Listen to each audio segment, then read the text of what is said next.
আসসালামু আলাইকুম। আজকে আমরা ক্লাস করব আমাদের এমসিকিউ সিরিজের দ্বিতীয় ক্লাস। এটা হচ্ছে কেমিস্ট্রি পরিবেশ রসায়ন। তো যেহেতু সামনে এসিসি পরীক্ষা, অতএব এসিসি পরীক্ষার সামনে রেখে আমরা আমাদের এমসিকিউ সিরিজটা চালু করছি, যাতে তোমরা বেশি সংখ্যক শিক্ষার্থী এমসিকিউ এ ভালো একটা মার্ক নিশ্চিত করতে পারো। তো চলো আজকে আমাদের ক্লাসটা শুরু করা যাক। এখানে খেয়াল করো, 1 নম্বর এমসিকিউটা কি বলছে, যে মেসোস্ফিয়ারের উচ্চতা কত কিলোমিটার পর্যন্ত বিস্তৃত। এটা হচ্ছে কত? এটা হচ্ছে 50 থেকে 85 কিলোমিটার। যেহেতু 100 কিলোমিটার আছে, এটাই কি আনসার। এখন আমাদের এই উচ্চতাগুলো একটু মনে রাখতে হবে। যেমন ট্রোপোস্ফিয়ার, ট্রোপোস্ফিয়ার কি? ট্রোপোস্ফিয়ার হচ্ছে ভূমি থেকে 15 কিলোমিটার। তারপর হচ্ছে স্ট্র্যাটোস্ফিয়ার, এটা হচ্ছে 15 থেকে 50 কিলোমিটার।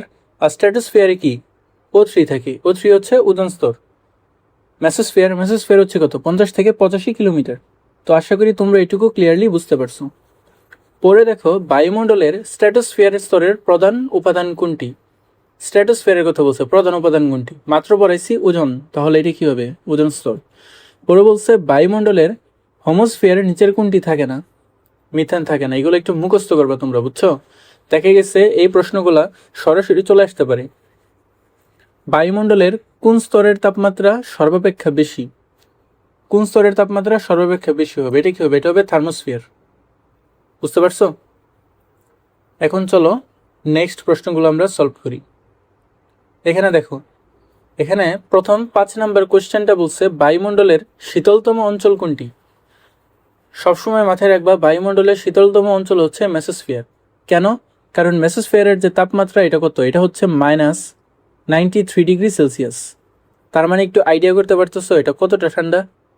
এজন্য মেসোস্ফিয়ারকে কি বলা হয়? শীতলতম অঞ্চল। 6 নম্বর কোশ্চেনটা দেখো, ওজোন স্তর বায়ুমণ্ডলের কোন অঞ্চলে অবস্থিত? ওজোন স্তর বায়ুমণ্ডলের স্ট্র্যাটোস্ফিয়ারে অবস্থিত। বায়ুমণ্ডলের কোন অঞ্চলে ঝড় ঝঞ্ঝার উৎপত্তি ঘটে? এটা অনেক ইম্পর্ট্যান্ট একটা কোশ্চেন, এটা আগেও অনেকবার আসছে। এটা হচ্ছে কি? ট্রোপোস্ফিয়ার। সাইক্লোন তৈরি হতে সাগরের পানির তাপমাত্রা সর্বনিম্ন কত থাকতে হয়? 27 ডিগ্রি সেলসিয়াস। এমসিকিউগুলো তোমরা মুখস্থ করে ফেলবা। এগুলো মুখস্থ থাকলে তোমরা ভালো একটা অ্যাডভান্টেজ পাবা পরীক্ষার হলে। 9 নম্বর কোশ্চেনটা দেখো, নিচের কোন সমীকরণটি বয়েলের সূত্র প্রকাশ করে? এখন বয়েলের সূত্র কি? আমরা জানি বি প্রফেশনাল 1/p। এটা কি? এটা হচ্ছে বয়েলের সূত্র। এখান থেকে আমরা পাই পিবি ইকুয়াল টু হচ্ছে কে, তাই না? তাহলে এখান থেকে একটা সম্পর্ক দাঁড় করানো যায়, P1B1 ইকুয়াল টু হচ্ছে P2B2। আর এই সূত্রটাই হচ্ছে বয়েলের সূত্র, ঠিক আছে? এখানে বলছে নিচের কোনটি বয়েলের সূত্র। খেয়াল করলে দেখতে পারবা গ নাম্বারটা হচ্ছে বয়েলের সূত্র। পার্শ্বের লেখচিত্রটি কোন সূত্রের জন্য প্রযোজ্য? এখন আমি এটা কিভাবে বুঝবো? খেয়াল করো, এখানে যে লেখচিত্রটা তোমরা খেয়াল করতেছো, এটা কিন্তু আসলে বয়েলের সূত্র নির্দেশ করতেছে। যেমন পিবি হচ্ছে কনস্ট্যান্ট, যার জন্য এখানে তাপমাত্রাগুলো কি? কনস্ট্যান্টলি T1 T2 T3 এভাবে যাচ্ছে। এটা কি? এটা হচ্ছে বয়েলের সূত্র। 11 নম্বরটা খেয়াল করো। এখন 11 নম্বর প্রশ্নে কি বলছে? 11 নম্বর প্রশ্নে বলছে পার্শ্বের লেখচিত্রটি কোন সূত্র সমর্থন করে? আমরা একটু আগে পড়েছি যে বয়েলের সূত্র হচ্ছে বি প্রফেশনাল 1/p, তাই না? এখন যদি সম্পূর্ণ 1/pটাকে যদি বি বনাম 1/p লেখচিত্র যদি বানাই, তাহলে দেখো কি হয়। এখন ধরো এটা হচ্ছে বি, এটা হচ্ছে কি 1/p। ওই ক্ষেত্রে এটা কি হবে? এটা হবে মূলবিন্দুগামী সরলরেখা, তাই না? আবার যদি আমি বি বনাম পি লেখচিত্র বানাই, তাহলে কি হয়? এটা হচ্ছে পি, এটা হচ্ছে বি। এখন যেহেতু এখানে পি আর বি কি ব্যস্তানুপাতিক সম্পর্ক, এই জন্য এটা কি হবে? এটা কার্ভ হয়ে যাবে, ঠিক আছে? খেয়াল করে দেখতে পারবা এখানে এই চিত্রটাই বানানো হয়েছে। তার মানে এটা কিসের সূত্র? বয়েলের সূত্র। তোমাদের সরাসরি লেখচিত্র দিয়েও জিজ্ঞেস করতে পারে যে এটা কিসের সূত্র, তখন তোমরা এইভাবে আনসারগুলো দিয়ে দিবা। 12 নম্বর কোয়েশ্চেনটা দেখো, পার্শ্বের লেখচিত্রটি কোন গ্যাস সূত্রকে সমর্থন করে? এই লেখচিত্র আর এই লেখচিত্রের ভিতরে কোনো তফাৎ আছে? সেম লেখচিত্র, তার মানে এটা হচ্ছে বয়েলের সূত্র। তো আশা করি বুঝছো। 13 নম্বরটা দেখো, 13 নম্বরটা বলছে উদ্দীপকের লেখচিত্রটি কোন সূত্রের ক্ষেত্রে প্রযোজ্য? এখানে বি আর টি দেওয়া আছে। এখন বি প্রফেশনাল টি, এটা কিসের সূত্র?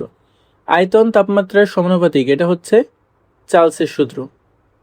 এটা কার সূত্র? এটা হচ্ছে কি? চার্লসের সূত্র। আনসার হবে গ নাম্বারটা। 14 নম্বরটা দেখো, কোনটি পরম শূন্য তাপমাত্রা? আমরা সবাই জানি পরম শূন্য তাপমাত্রা হচ্ছে -273 ডিগ্রি সেলসিয়াস। 15 নম্বরটা বলছে তত্ত্বীয়ভাবে কোন তাপমাত্রায় গ্যাসের আয়তন শূন্য হয়। এখন একটু খেয়াল করবা যে আমার তাপমাত্রার সাথে আয়তনটা কি সমানুপাতিক সম্পর্ক। যেহেতু তাপমাত্রার সাথে আয়তনটা হচ্ছে সমানুপাতিক সম্পর্ক, তাইলে আয়তনটা যদি শূন্য হয় তাহলে আমার তাপমাত্রাও শূন্য হবে। অর্থাৎ এখানে পরম শূন্য তাপমাত্রা 273°C কি আনসার হবে।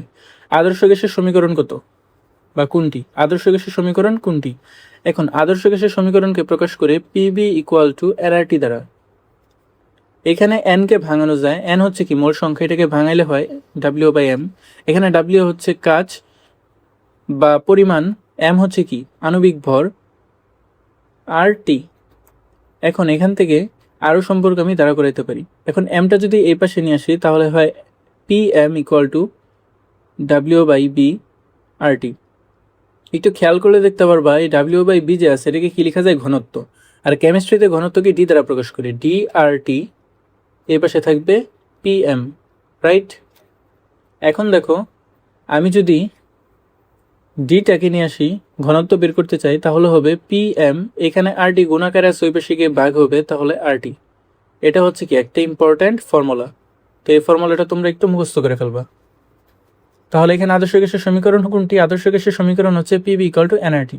আদর্শ গ্যাসের গতীয় সমীকরণ কোনটি? যখন এই গতীয় কথাটা উল্লেখ থাকবে তখন PB equal to 1/3 mn C square হবে। বুঝতে পারছো? 18 নম্বরটা দেখো, এসএটিপিতে কোনো গ্যাসের মোলার আয়তন কত? এসটিপিতে কত? এই 22.4 লিটার, এটা হচ্ছে এসটিপির ক্ষেত্রে। যেহেতু এসএটিপি বলছে তাহলে এটা হবে 24.789 লিটার। এগুলো তোমরা মুখস্থ করে ফেলবা। এখানে দেখো, এখানে কোয়েশ্চেন করছে যে এসটিপিতে 1 মোল সালফার ডাইঅক্সাইড গ্যাসের আয়তন কত? এসটিপিতে 1 মোল, তাহলে এটা কি হবে 22.4 লিটার। গ্যাসের ঘনত্ব নির্ণয়ের সমীকরণ কোনটা? আমি তোমাদের মাত্র সমীকরণটা এখানে লিখে দিছি। এই সমীকরণটাই বলছে না? এই সমীকরণটা কি হবে? D equal to P M by R T. Litre atmosphere এককে আর এর মান কোনটি? 0.082 litre atmosphere per mole per kelvin. এগুলো ডাইরেক্ট তোমরা কি করবা? মুখস্থ করে ফেলবা, বুঝছো? তাহলে ভালো একটা অ্যাডভান্টেজ পাবো। এসআই এককে আর এর মান কোনটি? এখানে বলছে কি এসআই একক, আর এর এসআই এককে সবসময় মাথায় রাখবে, এটা এককটা হবে joule per mole per kelvin. এখানে খেয়াল করলে দেখো 8.314 joule per mole per kelvin. খ নাম্বারটা হচ্ছে আনসার। সিজিএস এককে আর এর মান কোনটি? 8.316 ইন্টু 10⁻7 আর্ক। সবসময় মনে রাখবা 1 জুল ইকুয়াল টু হচ্ছে 10⁻7 আর্ক। যেহেতু এইখানে সেম দেওয়া আছে, প্রথম শুরুটা সেম, যেহেতু আর্ক বলছে এই জন্য কি 10⁻7টা গুণ করে দেওয়া হয়েছে। বুঝতে পারছো? 24 নাম্বারটা দেখো, মোলার গ্যাস ধ্রুবক আর এর মাত্রা কোনটি? আর এর মাত্রাটা কি ছিল? আর এর মাত্রা ছিল joule per mole per kelvin. এখানে খেয়াল করলে দেখবা খ নাম্বারটা কাজ পার কেলভিন পার মোল, ঠিক আছে। 25 নাম্বারটা দেখো, এসআই এককে বোল্টজম্যান ধ্রুবকের মান কত? এখন বোল্টজম্যান ধ্রুবকটা কি? এই বোল্টজম্যান ধ্রুবক জিনিসটা কি এটা এখন একটু আলোচনা করি। বোল্টজম্যান ধ্রুবককে কে দ্বারা প্রকাশ করে? কে দ্বারা প্রকাশ করা হয়? এটা হচ্ছে এই আর ডিভাইডেড বাই এন এ, ঠিক আছে, অনুসংখ্যা। এখন কি করবা? এই কে এটা কখন হয়? এটা হয় একটি অণু বা পরমাণুর জন্য। এখন এখান থেকে যদি আমি কে এর মানটা মানে কে এর যদি এককটা বের করতে চাই তাহলে কিভাবে বের করব? খেয়াল করো, এখানে আর এর এককটা কি ছিল? জোল পার মোল পার কেলভিন, তাই না? এখন এখানে অণুর সংখ্যা যেটা আছে এটা কি হবে? মোল। তাহলে মোল আর মোল কাটা যাবে, মোল আর মোল কাটা যাওয়ার পরে এখানে জোল পার কেলভিন হবে, জোল পার কেলভিন। তাহলে এখানে বোল্টজম্যান ধ্রুবক কে এর মান কত? Joule per kelvin. এখন এখানে দেখো যে কি বলছে, এসআই এককে বোল্টজম্যান ধ্রুবকের মান কত? এটা একটা মুখস্থ মান, 1.38 ইন্টু 10⁻23। 1 অ্যাটমসফেয়ার কত প্যাসকেল? এটি এম দ্বারা বোঝায় অ্যাটমসফেয়ার। 1 অ্যাটমসফেয়ার ইকুয়াল টু 10 13 25, আমি এইভাবে মনে রাখতাম প্যাসকেল। এখন এটাকে যদি কিলো প্যাসকেল লেখো তাহলে 101.325 কিলো প্যাসকেল লিখতে হবে, ঠিক আছে। পরে দেখো এখানে স্থির তাপমাত্রায় গ্যাসের চাপ বাড়ালে ঘনত্বের মান কিরূপ হয়? 27 নম্বর কোশ্চেনটা একটু খেয়াল করো। আমরা একটা সম্পর্ক শিখছিলাম যে বি প্রফেশনাল হচ্ছে 1/p, তার মানে বি এর সাথে পিটা কি? ব্যস্তানুপাতিক সম্পর্ক। এখন যদি আমি পিটা বাড়াই, আমার স্বাভাবিকভাবে কি হবে? আয়তনটা কমে যাবে। যেহেতু এখানে চাপ বাড়ানোর কথা বলছে, তাহলে কি আয়তনটা কমে যাবে। ওকে, আরেকটা ফর্মুলা আমরা জানতাম যে এম ইকুয়াল টু হচ্ছে রো বি। এই রটা কি? এই রটা হচ্ছে ঘনত্ব, রাইট? এখন এখান থেকে আমরা একটা সম্পর্ক দ্বারা করতে পারি যে র ইকুয়াল টু হচ্ছে এম বাই বি। তাহলে র প্রফেশনাল 1/b। এখন বি এর সাথে ঘনত্বটা কি? ব্যস্তানুপাতিক সম্পর্ক। এখন যেহেতু আমার ঘনত্বটা কি হয়েছে? কমে গেছে বা ডিক্রিজ হয়েছে, তাহলে কি এখানে আয়তনটা যেহেতু ডিক্রিজ হয়েছে, তাহলে এখানে ঘনত্বটা কি হবে? ইনক্রিজ হয়ে যাবে, ঠিক আছে? ঘনত্বটা বাড়বে। তাহলে এখানে কোশ্চেনে কি বলছে? যে স্থির তাপমাত্রায় গ্যাসের চাপ বাড়ালে ঘনত্বের মান কিরূপ হয়? বাড়ে। এগুলো কিন্তু একটু ট্রিকি প্রশ্ন, ঠিক আছে? তোমরা ভালোভাবে অধ্যায়টা রিডিং দিবা, তারপর সূত্রগুলো সম্পর্ক বের করবা, মানে কোন সূত্র থেকে কেমন সম্পর্ক দ্বারা করানো যায়, এটা যখন তোমরা শিখে যাবা তখন ইজিলি আনসার করতে পারবা, ঠিক আছে? 18 নম্বরটা খেয়াল করো। 18 নম্বরটা কি বলছে? 28 নম্বরটা কি বলছে? 18 ডিগ্রি সেলসিয়াসের তাপমাত্রায় 0.8 অ্যাটমসফেয়ার চাপে কোনো গ্যাসের ঘনত্ব 2.25 গ্রাম পার লিটার হলে এর আণবিক ভর কত? এখানে ঘনত্ব ডি এর মান দেওয়া আছে, পি দেওয়া আছে, ইভেন টিও দেওয়া আছে। তাহলে এখান থেকে আণবিক ভর বের করা একদম ইজি না? তোমরা এই ফর্মুলাটা দিয়ে বের করবা, D equal to P M by R T. এখন এখানে ডি এর মান দেওয়া আছে, আর এর মান তোমরা জানো, টি এর মান দেওয়া আছে, পি এর মানও দেওয়া আছে, জাস্ট এম এর মানটা বের করে ফেলবা, ঠিক আছে? পরে দেখো প্রমাণ অবস্থায় এক মোল গ্যাসের আয়তন কত। এখন একটা জিনিস তোমরা সবসময় মাথায় রাখবে, এটা হচ্ছে 1 লিটার ইকুয়াল টু হচ্ছে 1 ডিএম কিউব, ঠিক আছে? এখন এখানে 22.4 লিটার দেওয়া আছে। এখন এটাকে আমি এভাবে লিখতে পারি 22.4 ডেসিমিটার কিউব, ঠিক আছে? এখন কি করবা? এখন যদি এখান থেকে এটা উঠাই দিতে চাও, তাহলে 22.4 ইন্টু 10⁻³ মিটার কিউব হবে। খেয়াল করলে দেখবা যে এখানে খ নাম্বারটা হচ্ছে আনসার। 25 ডিগ্রি সেলসিয়াস তাপমাত্রায় কোনো গ্যাসের ক্ষেত্রে চাপ হচ্ছে কি 1 অ্যাটমসফেয়ার, মানে এখানে চাপ দেওয়া আছে। চাপ কত দেওয়া? পি ইকুয়াল টু হচ্ছে 1 অ্যাটমসফেয়ার। এটা হচ্ছে P1 এর মান। এখন এখানে একটা মান দেওয়া আছে 1/b এর মান 0.05 লিটার। এখন 1/b এর মান যদি 0.05 হয়, তাহলে B1 এর মানটা এভাবে লেখা যায় না যে 1/0.05, কথা তো একটাই, লিটার। B2 খেয়াল করো, 1/b এর মান আবার এখানে একটা দিয়ে দিছে। কি দিছে? 1/b এর মান হচ্ছে 0.042। তাহলে 1/b এর মান যদি 0.042 হয়, তাহলে B2 এভাবে লেখা যায় না 1/0.042 লিটার। এখন খেয়াল করলে দেখবা যে P1 B1 V2 দেওয়া আছে, আমার বের কি করতে বলছে, তখন চাপের মান কত হবে? তার মানে P2 ইকুয়াল টু হচ্ছে কি পার্ট। এখন এইটা ইজিলি একটা ফর্মুলা দিয়ে তোমরা বের করতে পারবা। ফর্মুলাটা হচ্ছে P1 B1 equal to P2 B2। এখন এখান থেকে জাস্ট P2 এর মানটা বের করবা। P2 equal to P1 B1 division B2, ঠিক আছে? এই ফর্মুলাতে বসাবা, আশা করি আনসার পেয়ে যাবো। আনসারটা কত আসে? আনসার আসবে 0.84 অ্যাটমসফেয়ার। এ ও বি গ্যাসের মোল সংখ্যা যথাক্রমে 10 ও 30 এর মিশ্রণের মোট চাপ কত দেওয়া? 12 অ্যাটমসফেয়ার হলে এ গ্যাসের আংশিক কত হবে, মানে এ গ্যাসের আংশিক চাপ কত হবে? এখন এটা কিভাবে বের করবা?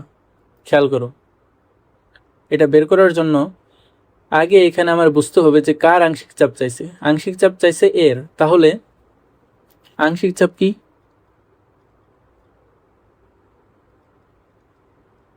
আংশিক চাপ ইকুয়াল টু হচ্ছে x of A into P. P কি? মোট চাপ। এখন এখানে তোমার এর মূল সংখ্যাটা লিখতে হবে। এর মূল সংখ্যা হচ্ছে কি 10। তারপর নিচে কি লিখতে হবে? ভাগ করতে হবে মোটমোল দিয়ে। মোটমোল হচ্ছে 10 + 30। এর সাথে মোট চাপটা গুণ করতে হবে। এখানে মোট চাপ দেওয়া হচ্ছে 12 অ্যাটমসফেয়ার, তাহলে 12। ক্যালকুলেশনের পর উপরে থাকতেছে 10, নিচে থাকে 40 ইন্টু 12। এখন দেখো এই 0 0 কাটে চলে যায়, এই 12টা উপরে যাবে, তাহলে 4 দিয়ে যদি 12কে কাটি, 4 একে 4, 3 4 12, তাহলে 3 অ্যাটমসফেয়ার। এটা হচ্ছে আনসার। খেয়াল করো ক নাম্বারটাই কি আনসার। বায়ুমণ্ডলে নাইট্রোজেনের আংশিক চাপ কত? এটা যদি একটু মুখস্থ রাখতে পারো তাহলে সবচেয়ে বেশি ভালো হয়, কারণ হচ্ছে এই প্রশ্নটা সরাসরি এটাই আসে, এটা চেঞ্জ করে না। এটা হচ্ছে 0.78 অ্যাটমসফেয়ার। পরে দেখো 33 নম্বর এমসিকিউ বলছে যে 1.032 গ্রাম অক্সিজেন ও 0.573 গ্রাম কার্বন ডাইঅক্সাইডের মিশ্রণের কার্বন ডাইঅক্সাইডের মূল ভগ্নাংশ কত। এখানে কার্বন ডাইঅক্সাইডের মূল ভগ্নাংশটা বের করতে বলছে, রাইট। এখন এটা কিভাবে বের করবা, এখানে ফার্স্টে বের করতে হবে কি, এখানে ডাব্লিউর মানগুলো দেওয়া আছে, যেহেতু গ্রাম একক তার মানে কি এগুলো হচ্ছে ডব্লিউর মান। এখান থেকে বের করতে হবে মোল সংখ্যা যেটা হচ্ছে এন, এন ইকুয়াল টু হচ্ছে ডাব্লিউ বাই এম। তাহলে খেয়াল করো 1.032, এটা কার ক্ষেত্রে, এটা হচ্ছে কার্বন অক্সিজেনের ক্ষেত্রে। এখন অক্সিজেনের আণবিক ভর কত, 32। সেমভাবে এন অফ কার্বন ডাইঅক্সাইড এখানে মান দেওয়া আছে 0.573, কার্বন ডাইঅক্সাইডের আণবিক ভর হচ্ছে 44, ঠিক আছে। এখন বের করবা মোল ভগ্নাংশ। এখন মোল ভগ্নাংশ কিভাবে বের করবা, এই মোল ভগ্নাংশ বের করার জন্য এখানে লিখতে হবে তোমাদের মোল ভগ্নাংশ।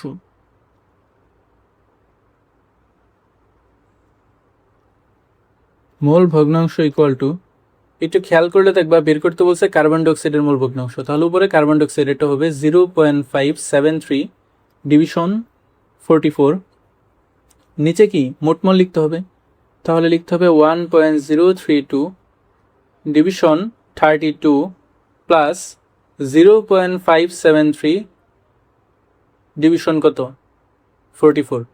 এখন এটাকে যদি সলভ করো তাহলে অ্যান্সারটা পেয়ে যাবে। এটাকে সলভ করলে 0.287 অ্যাটমসফিয়ার, এটাই কি আনসার আসে। খেয়াল করলে দেখতে পারবে এখানে এই গ নাম্বারটা হচ্ছে আনসার। তারপরের প্রশ্নটা খেয়াল করো, এখানে বলছে যে সমভরের মিথেন ও H2কে অর্থাৎ হাইড্রোজেনকে শূন্য পাত্রে 25 ডিগ্রি সেলসিয়াসে রাখা হলো।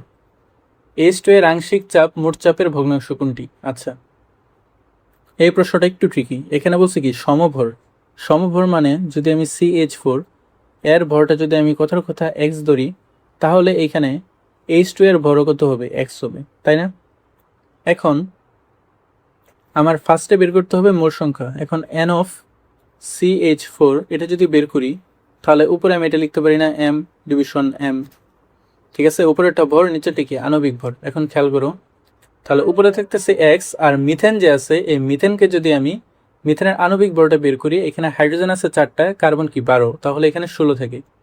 সেমভাবেই H2টা বের করব, তাহলে এখানে কি আসে, উপরে থাকতেছে x, নিচে থাকতেছে কত 2, ঠিক আছে, বুঝতে পারছো। তাহলে x/2। এখন এখান থেকে তুমি মূল ভগ্নাংশটা মানে মোট চাপের ভগ্নাংশটা বের করতে পারবা কিভাবে, একটু যদি খেয়াল করো তাহলে দেখতে পারবা যে এখান থেকে এটা বের করা একদম ইজি। আগে যোগ করে দাও দুটা, x/16 প্লাস x/2। এখন এখান থেকে তুমি লসাগু করো, এখান থেকে লসাগু করার পর একটু খেয়াল করো যে 16, তাহলে এখানে থাকতেছে x প্লাস এখানে থাকতেছে কি 8x, 8x থাকতেছে না, তাহলে উপরে থাকতেছে 9x ডিভিশন 16, তাই না, 9x ডিভিশন 16 থাকতেছে। এখন যেহেতু এখানে বলছে কি H2 এর ক্ষেত্রে, তাহলে উপরেরটা কি H2 যাবে, আর নিচে কি মোট লিখতে হবে। এখন মোট যদি লিখি তাহলে x/2 প্লাস এখানে লিখতে হবে x/16, রাইট। এখন এইটুক তো আমরা লিখলাম। আচ্ছা, এখানে একটু প্রবলেম, এটা হচ্ছে আমার এখানে বের করতে বলছে কি মোট চাপের ভগ্নাংশ, তাই না। তাহলে একটা কাজ করো, x/2 ডিভিশন 9x/16। এখন এই x/2 ইন্টু এটাকে কি উল্টাই দেওয়া যায়, তাহলে 16/9x, এখান থেকে x কাটে চলে যাবে, 2 একে 2, 8 দুগুণে 16, তাহলে এখানে পাচ্ছি 8/9। এখানে খেয়াল করো যে এখানে 8/9 দেওয়া আছে গতে, তার মানে গ হচ্ছে আনসার।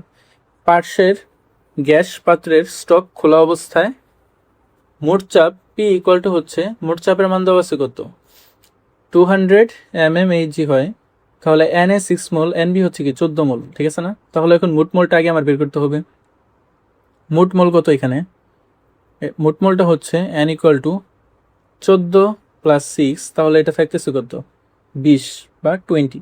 এখন বের করতে বলছে আংশিক চাপ, তাহলে আংশিক চাপের সূত্র আমরা জানি যে আংশিক চাপ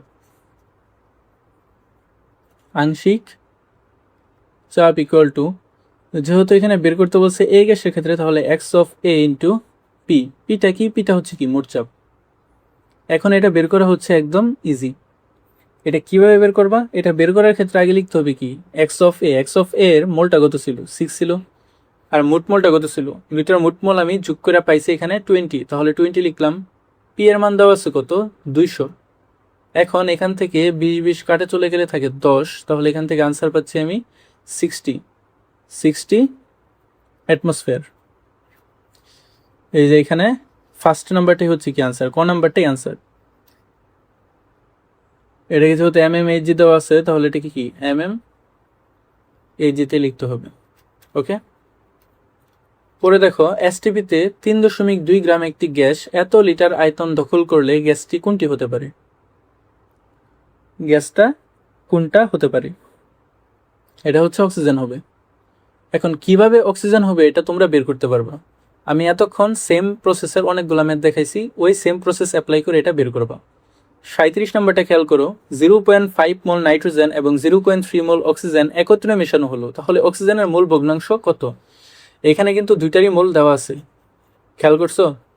এখানে এন অফ নাইট্রোজেন যেটা দেওয়া আছে এটা হচ্ছে 0.5, আর অক্সিজেন এটা দেওয়া আছে এন অফ অক্সিজেন এটা হচ্ছে 0.3। মোট মোলটা কত আসতেছে, 0.5 প্লাস 0.3 ইকুয়াল টু হচ্ছে 0.8, তাই না? এখন এটা পাইলাম। আমার বের করতে বলছে কি অক্সিজেনের মোল ভগ্নাংশ। এখন অক্সিজেনের মোল ভগ্নাংশ কিভাবে বের করব? খেয়াল করো, মোল ভগ্নাংশ বের করার প্রসেস সব একটাই। এটা হচ্ছে উপরে যেহেতু অক্সিজেন বের করতে বলছে, তাহলে অক্সিজেনটা কি উপরে থাকবে, নিচে কি মোট থাকবে। মোট কত পাইলাম, 0.8, তাই না?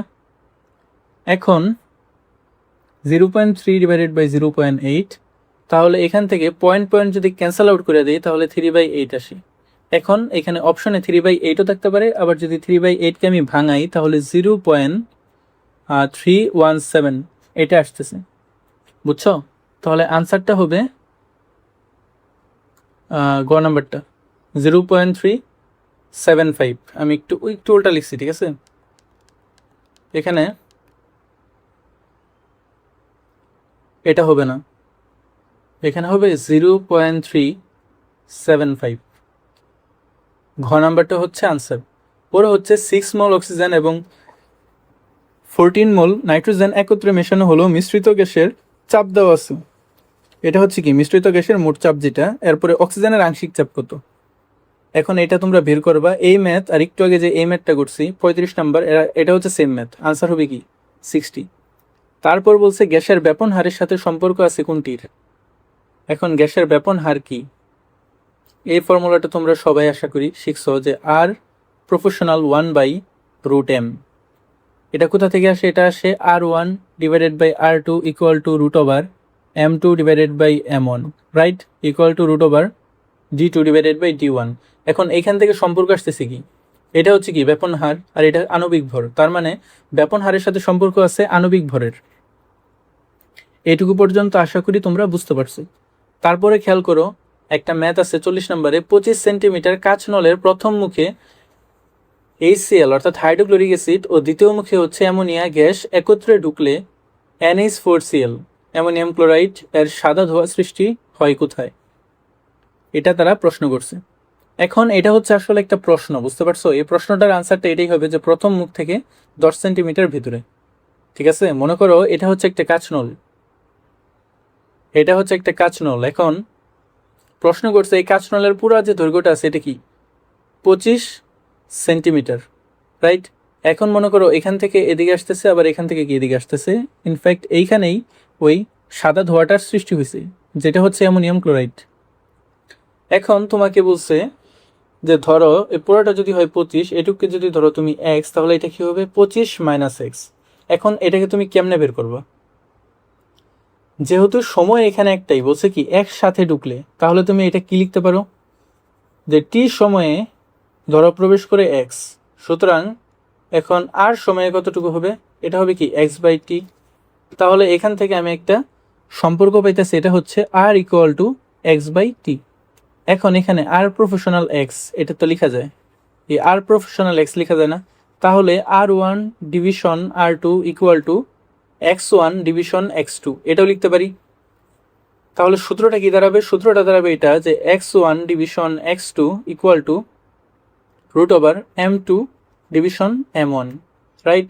এখন এখানে x1 এর মান কি দেওয়া, x1 এর মানটা এখানে দেওয়া আছে x, x2 এর মানটা দেওয়া আছে কি 25 মাইনাস x, যেটা আমরা পাইছি। তাহলে এখানে রুট ওভার দেওয়ার পরে তোমরা ইজিলি এটা বের করতে পারবা। এখানে উপরে তাহলে যাবে কি, উপরে যেহেতু m2 আছে যেহেতু, তাহলে কি হবে NH3 হবে, অ্যামোনিয়ার আণবিক ভর, নিচে হবে কি হাইড্রোক্লোরিক অ্যাসিডের আণবিক ভর। না সরি, একটু উল্টা বললাম মনে হয়। আচ্ছা, এটা তোমরা এইভাবে ম্যাথটা সলভ করতে পারবে, কিন্তু এটা কিন্তু বলছে যে কোথায় সৃষ্টি হয়, এটা একটু মুখস্থ রাখতে পারলে ভালো, বুঝছো? এগুলো মুখস্থ রাখতে পারলে ভালো একটা অ্যাডভান্টেজ পাবা পরীক্ষার হলে, কারণ হচ্ছে এই এমসিকিউগুলো তোমরা তখন সময়ের অভাবে কিন্তু বের করতে পারবে না।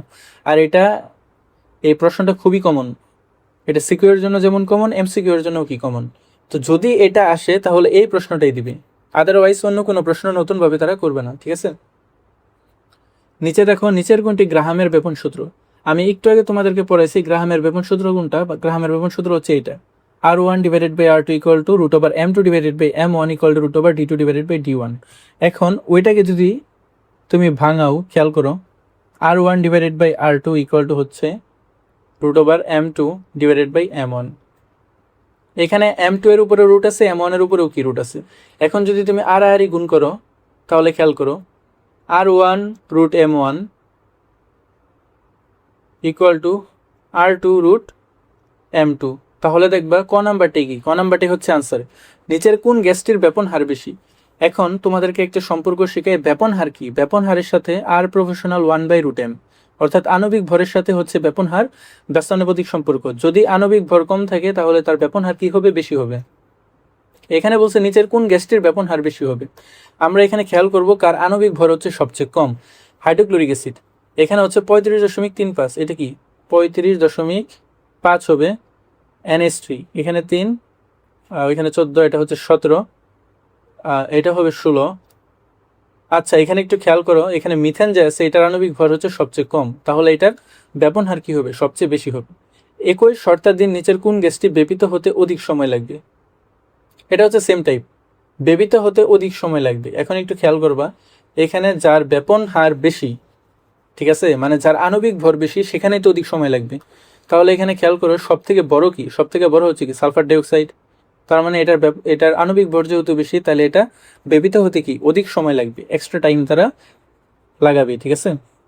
পরে এখানে বলছে নিচের কোন গ্যাসটির ব্যাপন হার সর্বাধিক, এটা সেম প্রশ্ন মিথেন, নিচের কোন গ্যাসটির ব্যাপন হার সর্বাধিক, এগুলো সব সেম প্রশ্ন। তো আশা করি এগুলো তোমরা সবাই করতে পারবা।